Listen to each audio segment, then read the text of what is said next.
अब तक हमने देखा डेविल वेनिशर्स मैरी और नैरो को सबके सामने ले आते हैं और आस्था को उनकी जान के बदले में सामने आने के लिए कहते हैं। और तब हम देखते हैं ब्लैक बुल्स प्लानिंग करके उन लोगों पर हमला कर देते हैं, पर वो लोग उनके हमले से बच जाते हैं और आस्था को एक कोने में ले जाते हैं, जहां आस्था मैरी को बचाने में कामयाब हो जाता है और वो लोग नैरो और आस्था की ग्रिमोर को लेकर वहाँ से गायब हो जाते हैं। और अब आगे तब यहाँ हम देखते हैं यूनो के अटैक की वजह से सियोना जख्मी हो चुकी होती है। तब डॉक्टर कहती है आखिरकार अब ये कैसी है? तब काबे कहता है इसकी कुछ हड्डियां टूट चुकी हैं। तब डॉक्टर उसके लिए दवाई ले आती है और सियोना उसे पी लेती है और आराम करने लगती है। तब अनोबी और काबे पानी पीते हैं और काबे अपनी ग्रिमोर को बाहर निकाल लेता है। तब डाजू कहती है आखिरकार अब आप क्या करने वाले हैं? मैं इस लड़की को मारने वाला हूँ। तब डाजू उसे रोकने की कोशिश करती है। तब काबे कहता है इस टाइम हमें इनसे छुटकारा पाना ही होगा और साथ ही साथ इस बुक को भी डिस्ट्रॉय करना होगा। लोगों को कहना है कि 5th क्लोवर में डेविल रहता है, इसलिए हमें इस बुक को तबाह कर देना चाहिए। तब डाजू उसे फिर से रोकने लगती है। आखिरकार तुम मुझे क्यों रोक रही हो? तुम्हें इस बुक से क्या फायदा होगा? तब नैरो कहती है तुम्हें मेरे साथ जो करना है वो तुम कर सकते हो, पर ये बुक आस्था को वापस दे दो, उसे इसकी जरूरत है। तब काबे कहता है मैं तुम्हारे जैसे डेविल सर्वेंट्स की बात बिल्कुल नहीं मानूंगा। और तब हम देखते हैं सियोना दर्द के मारे चिल्लाने लगती है और उसकी मौत हो जाती है। तभी हम देखते हैं अनोबी भी मर जाता है और काबे को भी कुछ फील होने लगता है और वो कहता है तुम लोगों ने पानी में क्या मिलाया था?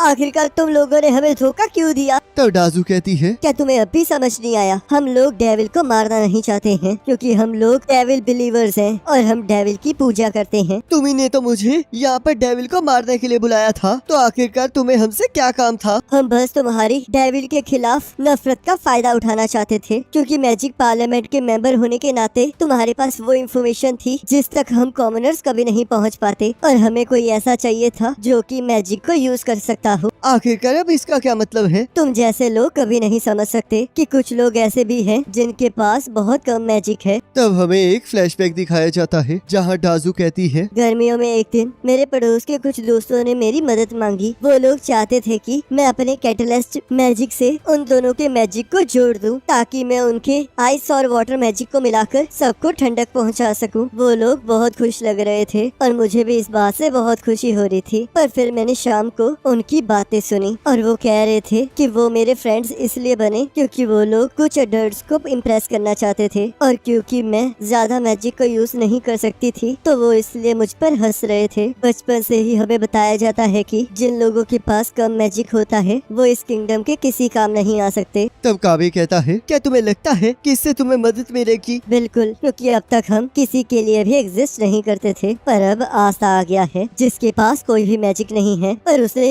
इस ग्रिमोर के डेविल की पावर को यूज करके उन्हें टक्कर दी है जो कि मैजिक यूज कर सकते हैं। तो इसलिए हम भी उसकी तरह डेविल की पावर को हासिल करेंगे। मैं ऐसा कभी नहीं होने दूंगा। और तभी एक पर्सन उसे चाकू मार देता है और वो लोग नैरो को लेकर वहाँ से चले जाते हैं। तब यहाँ काबे तभी मैजिक राइट्स को डेविल बिलीवर्स के बारे में सब कुछ बता देता है और कहता है मुझे माफ कर देना लॉर्ड डमनाटियो, पर प्लीज आप सभी लोगों को बचा लीजिए, और मर जाता है। तब विजिट किंग कहते हैं मुझे नहीं लगता तुम्हारे साथी जो कि डेविल से नफरत करते हैं वो उन लोगों की मदद करेंगे जिन्हें डेविल्स पर विश्वास है। तब डमनाटियो कहता है लगता है उनका किसी ने फायदा उठाया है। तब कैप्टन यामी कहते हैं मुझे ये तो समझ आता है कि कोई डेविल को मारना चाहता है, पर वो कौन पागल लोग हैं जो कि उसकी पूजा कर रहे हैं। तब मार्क्स सभी को बताता है कि काबे ने उनसे उसी विलेज से बात की है जहां वो लोग इन्वेस्टिगेट करने गए थे। तब विजिट किंग ब्लैक बुल्स को डेविल बिलीवर्स को पकड़ने के लिए कहते हैं और साथ में नैरो को भी बचाने के लिए कहते हैं। तब यहाँ ब्लैक बुल्स उनके हाइड आउट पर पहुँच जाते हैं। तब कैप्टन यामी काबे की लाश देखकर कहते हैं लगता है इसने अपना आखिरी बचा हुआ मैजिक डमनाटियो को कांटेक्ट करने में लगा दिया। यहाँ की हालत देखकर लगता है इन पर कोई जबरदस्ती नहीं हुई है, लगता है उन्होंने इन्हें धोखा दिया है। तब यहाँ गोल्डन कैप्टन यामी को वहाँ पर रखे हुए सामान के बारे में बताने लगता है और कहता है यहाँ की चीजों को देखकर लग रहा है कि जिस स्लीपिंग पोशन से आस्था पर हमला किया गया था वो उसे भी यही बनाया गया था, और एग्जीक्यूशन के दौरान जिस सोल्यूशन से हमला हुआ था उसे भी यही बनाया गया था। तब कैप्टन यामी कहते हैं, जो पर्सन यहाँ पर रहता था मैं उसके बारे में और भी जानना चाहता हूँ, पर लगता है विलेजर्स हमें कुछ नहीं बताएंगे। तब गॉर्डन कहता है, इसमें मैं आपकी मदद कर सकता हूँ। और तब यहाँ गॉर्डन उन्हें उसी औरत के पास ले जाता है जो अपने आप को एंजल कह रही थी। तब गॉर्डन सभी को मैगी से इंट्रोड्यूस करवाता है। तब मैगी कहती है, रुको जरा, आखिरकार वो लड़का कहाँ गया जिससे मुझे एंजल कहा था? क्या तुम उसे साथ में नहीं लाए?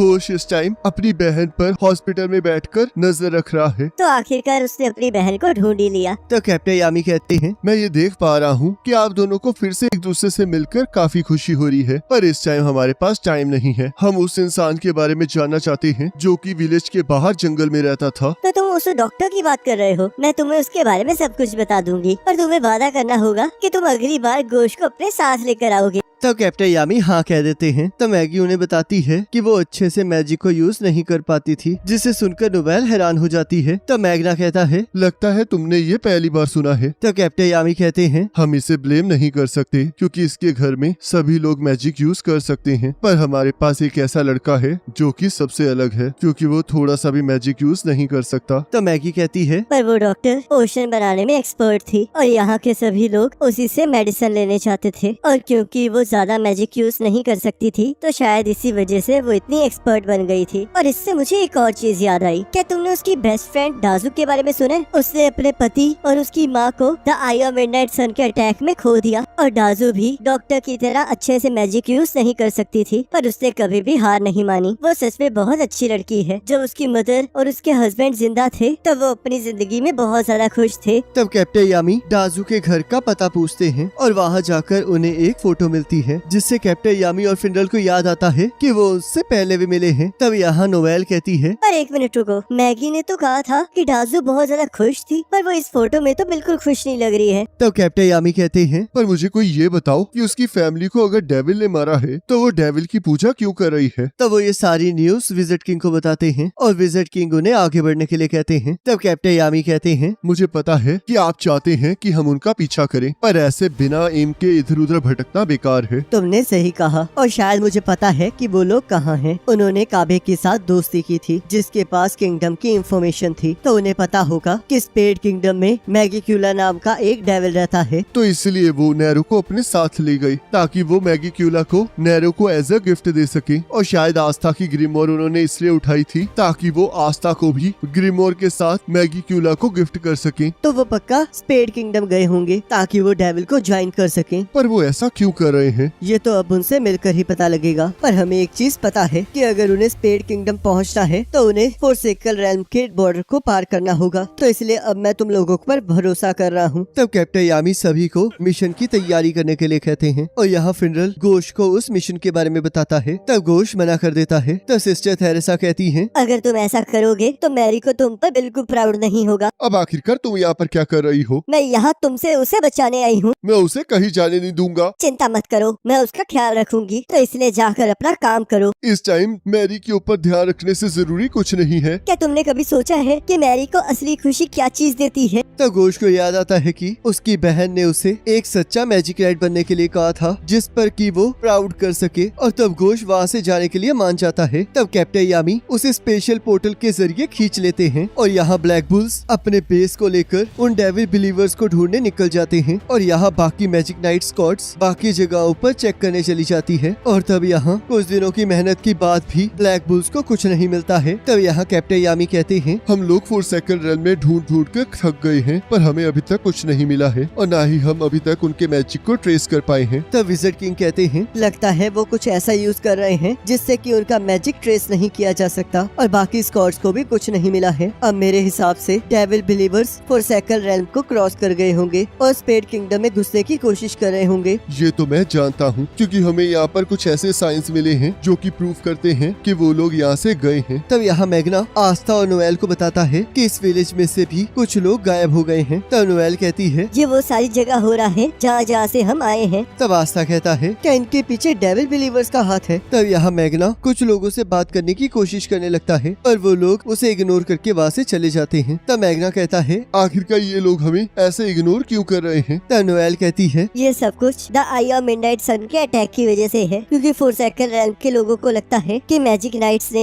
उन्हें उस हमले से नहीं बचाया है, और ऊपर से कुछ मैजिक नाइट्स ने तो खुद ही हमला किया था। तब हम यहाँ देखते हैं एक लड़का कहीं जाने की बात कर रहा होता है। तब उसकी माँ कहती है, क्या तुम्हें सच में लगता है कि वो लोग डेविल पावर से तुम्हारी लात को ठीक कर देंगे? आखिरकार तुम ऐसी बातों पर कैसे विश्वास कर सकते हो? मुझे इस बात पर पूरा विश्वास है, क्योंकि मैजिक नाइट पे एक लड़का है जिसे डेविल की वजह से पावर मिली है, जबकि उसके पास तो कोई मैजिकल पावर भी नहीं थी। पर उस पर इस टाइम केस चल रहा है। इससे कोई फर्क नहीं पड़ता, क्योंकि जब मेरे पास डेविल पावर्स आ जाएंगी तब मुझे किसी से भी डरने की जरूरत नहीं पड़ेगी। और तो वो वहाँ से जाने लगता है। तब उसके फादर उसे रोकने की कोशिश करते हैं। तब वो लड़का कहता है, मुझे जाना ही होगा, क्योंकि वो लोग इस टाउन के बाहर मेरा इंतजार कर रहे हैं। तब यहाँ मैग्ना, आस्था और नोएल ये बातें सुनकर उस जगह की तरफ चल पड़ते हैं और कैप्टन यामी को इसके बारे में बता देते हैं, पर वहाँ भी उन्हें कुछ नहीं मिलता। तब मैग्ना कहता है, क्या तुम उस बच्चे की बात से परेशान हो आस्था? आखिरकार अब मैं कैसे कहूँ? मुझे पता है कि वो लड़का अपनी लात को ठीक करने के लिए बहुत स्ट्रगल कर रहा है और वो उसके लिए कुछ भी कर सकता है। और ये डेविल बिलीवर्स उस जैसे लोगों की उम्मीद बनते जा रहे हैं। ये इसलिए हो रहा है क्योंकि लोगों के पास और कोई चारा नहीं बचा है, तो इसलिए उन्हें डेविल की पावर पर भरोसा करना पड़ रहा है और हमें जल्द से जल्द इसका कुछ करना होगा। तो यहाँ वो लोग एक माउंटेन की तरफ बढ़ने लगते हैं। तब कैप्टन यामी कहते हैं, उस माउंटेन के पार एक स्ट्रॉन्ग मैजिक रीजन है और वहाँ पर सब कुछ बहुत खतरनाक होता है। तो मुझे पूरा यकीन है कि वो उसके शांत होने का इंतजार करेंगे। मैं बहुत जल्द बैकअप सेंड कर रहा हूँ, तो तब तक तुम उन लोगों को ढूंढो। और तब यहाँ बहुत तेज बारिश स्टार्ट हो जाती है और नोएल अपने मैजिक से अपने आसपास एक शील्ड बना लेती है। तब उन्हें वो लोग दिख जाते हैं। तब आस्था कहता है, आखिरकार इनकी संख्या इतनी ज्यादा कैसे बढ़ गई? ये तो सच में पागल हो चुके हैं।